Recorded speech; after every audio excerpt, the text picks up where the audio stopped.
bagaimana caranya kita memanusiakan mereka.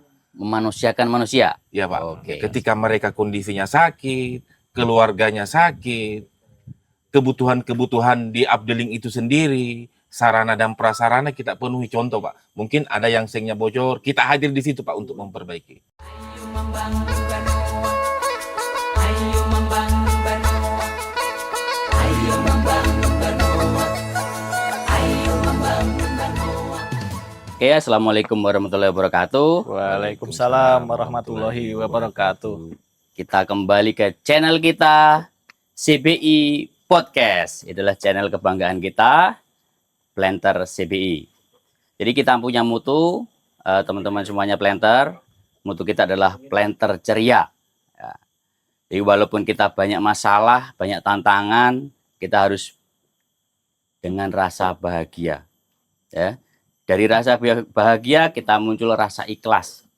Kalau udah rasanya muncul rasa ikhlas, maka hasil kerjanya akan lebih baik. Pada diskusi pagi hari ini saya tidak sendiri. Jadi saya dikawanin oleh partner saya.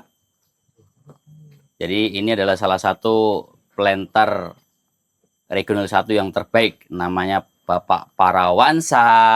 Ya. Terima kasih Bapak. Dan sampingnya tidak asing lagi, mukanya imut-imut, ini dari regional 1 juga, ini planter staf lama juga di sini ya. Wajahnya wajah iya, namanya Bapak Nuri ya. Ya, seperti namanya Nuri itu seperti burung yang berkicau-kicau, pasti suaranya agak merdu, serak-serak basah gitu. Jadi pada kesempatan pada pagi hari ini kita akan mengangkat tema yaitu tanaman tua tetap produktif. Ya, tema kita tuh menarik ya, menarik. Kenapa? Walaupun tanamannya sudah tua, kalau orang bilang itu tua-tua keladi gitu kan, makin tua makin jadi. Ya. Jadi kita akan kupas tuntas tuh trik-trik apa saja di tanaman tanaman kelapa sawit yang sudah berumur, strategi apa saja dan problem-problemnya apa saja yang sering muncul nih di tanaman-tanaman sawit yang sudah tua. Ya, sekilas info, bahasanya kebun kami di Kondang ini luas 3.101 hektar dengan umur tanaman RUT sekarang ini 23 tahun. Bisa bayangin kalau 23 tahun itu setinggi apa? Kurang lebih 12 sampai 16 meter, Pak. Jadi kalau kita rekrut karyawan panen, yang pertama itu yang ditanya bukan gajinya, tapi berapa tinggi pohonnya, Pak. Nah, itu Bahkan dia. ada yang 20 meter, Pak. 20 meter. 20 meter Ya. ada, Pak. Banyak di sana. 20. Waduh, ya. Jadi bermacam-macam nih problem-problemnya, nanti kan kita kupas tuntas tuh. Ya, siapa tahu nanti teman-teman planter yang lain yang menemukan atau mendapatkan giliran, ya, mendapatkan kebun yang sudah tua. Nah, kita akan sharing-sharing nih pengalaman. Jadi perlu diketahui, walaupun tanaman kita itu 23 tahun, yield kita masih bisa dapat tahun 2025 kemarin itu 23,4 ton. Bahkan kemarin bisa tertinggi nomor 3 seregional 1. Woi, tepuk tangan dulu. Woi. Luar biasa, Pak. Walaupun kalau orang pikir wah bentar lagi replanting tuh gitu kan. Nah, tapi kita masih dapat 23,4 ton per hektar, mengalahkan kebun-kebun yang lain yang masih umurnya masih muda tuh. Nah, jadi kita tetap masih produktif. Kira-kira apa-apa sih masalah-masalah utamanya yang ada di tanaman kebun tua ini? Bisa cerita sedikit Pak Parawansa, apa aja coba masalahnya utama coba? Oke, baik Bapak. Terima kasih sudah hadir di podcast Bapak pada pagi hari ini. Ini Kondang ini saya anggap luar biasa, Pak. Ya, luar biasanya di mana? Karena di samping tanaman kita ini udah tua yang seharusnya produksinya semakin menurun, malah kita tampil di atas di urutan ketiga, Pak. Tapi hal itu tidak mudah, Pak. Ada banyak kendala, terutama di SDM, Pak. Ya, jadi SDM. yang pertama itu SDM. Kenapa SDM-nya, Pak? SDM di sini, Pak, karena tidak semua pemanen ini mampu panen di pokok tinggi. Skillnya ya, Skill, skillnya Pak. ya. Jadi skill. Tidak semua pemanen mampu panen di pokok tinggi. Bahkan untuk mencari tenaga kerja di Kondang ini sangat susah, Pak. Beda dengan estate-estate yang lain. Makanya tenaga yang ada ini kita harus maksimalkan sebaik-baiknya. Bagaimana caranya, Pak? Yang pertama kita harus pikirkan juga bagaimana caranya kita memanusiakan mereka. Memanusiakan manusia. Ya, Pak. Oke. Ketika mereka kondisinya sakit, keluarganya sakit, kebutuhan-kebutuhan di updeling itu sendiri, sarana dan prasarana kita penuhi. Contoh, Pak, mungkin ada yang sengnya bocor, kita hadir di situ, Pak, untuk memperbaiki. Ketika mereka pinggir malam, kita ada di situ menyampaikan apa sih permasalahannya pada panen hari ini. Ya, seperti itu, Pak. Yang kedua apa, Pak? Yang kedua, areal bermasalah.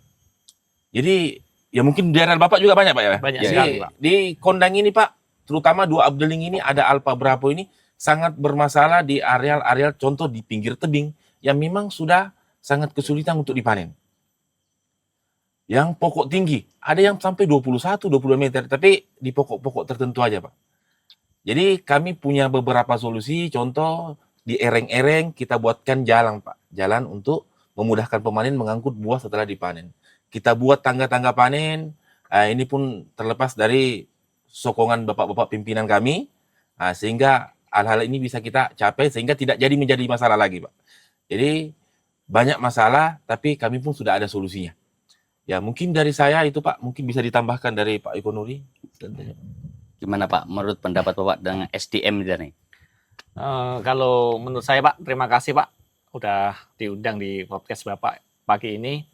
Jadi terkait sumber daya manusia tadi Pak ya, atau tenaga kerja yang ada di Kondang, ya khususnya updeling saya sendiri Pak, yang mengalami juga kesulitan untuk menambah jumlah tenaga panen karena si pemanen yang masuk ke updeling Kondang ini Pak, ke updeling Alpha, dia harus memiliki skill yang betul-betul memang bisa panen di pokok tinggi Pak. Jadi kita harus memilah ya untuk mencari tenaga kerja itu tidak asal ada orangnya rekrut masuk, kita tidak bisa menerima seperti itu Pak, karena kita juga harus memikirkan tingkat keselamatan mereka dalam memanen, dalam menurunkan buah, menurunkan pelepah. Itu butuh skill-skill yang luar biasa Pak untuk pemanen-pemanen yang sudah pengalaman. Terus untuk selanjutnya terkait sumber daya manusia ini Pak, SDM ini, jadi kita memang harus seperti yang dibilang Pak Askep tadi, kita harus andil di situ, harus bisa mengayomi mereka. Jadi untuk di Kondang khususnya kita tidak bisa Pak kalau cuman untuk mencari kesalahan ataupun menegur, memvonis kau salah, tidak bisa Pak. Di Kondang itu sudah tidak waktunya lagi untuk mencari kesalahan-kesalahan seperti itu. Di Kondang itu saat ini yang mereka butuhkan itu solusi Pak, bukan tentang kesalahan mereka harus dikeluarkan atau tidak bisa Pak di Kondang ini Pak. Jadi kita harus bisa mengayomi ketika apa yang dibutuhkan tenaga kerja kita harus bisa mewujudkan. Contohnya biasanya keluhan itu tentang alat kerja. Alat kerja biasanya kita tidak bisa memaksa Pak untuk panen di pokok tinggi kalau alatnya tidak memadai Pak. Kita harus mendengar juga apa keluhan dari si pemanen itu. Jadi langsung ditanggapi gitu ya? Harus kita tanggapi Pak. Harus kita segera kita sampaikan juga ke pimpinan Pak. Permasalahan kami ini Pak, pokok tinggi Pak, dengan alat kita yang minim, jadi pemanen masih belum maksimal untuk memanen di pokok-pokok tinggi. Sementara itu, Pak. Oke, jadi yang pertama SDM-nya, ya, SDM. berarti harus punya skill. Ya, Yang kedua kita harus bisa mengayomi, Mengayomi. ya kan, dan memanusiakan manusia. betul Pak. Oke, itu strateginya. Yang kedua, masalah apa lagi nih yang sering terjadi di pokok tinggi, Pak Askep? Saya tambahkan lagi, Pak. Yang terjadi di pokok tinggi ini, Pak. Jadi nyambung tadi ini, Pak, yang disampaikan sama Pak Eko Nuri ini.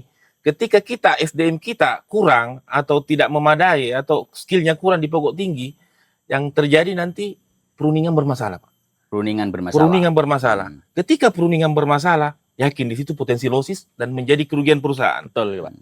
Nah, tapi dengan adanya sistem Bapak yang kita merekrut tenaga-tenaga skill yang bagus dan memanusiakan mereka, menjaga kebutuhan-kebutuhan mereka, tidak sekedar mereka bekerja, tapi kita penuhi apa-apa kebutuhannya di Efteling. Saya kira kita mampu mengatasi perundingan yang bermasalah, yang dampaknya nanti ke rotasi panen kita yang tinggi, Pak. Jadi itu, Pak. Jadi masalah-masalah di pokok tinggi ini, baik dari SDM-nya, yang kedua dari SDM kekurangan akan berdampak ke perundingannya bermasalah akan berpotensi losis, dan dampak terakhirnya rotasi panen kita akan tinggi, Pak. Ya mungkin seperti itu, Pak, yang bisa saya sampaikan. Jadi yang pertama di SDM, terus yang kedua adalah perundingan. Ya, karena ini akan berdampak kepada sulitnya panen dan berdampak pada rotasi panen. Gitu ya? Ya, Oke.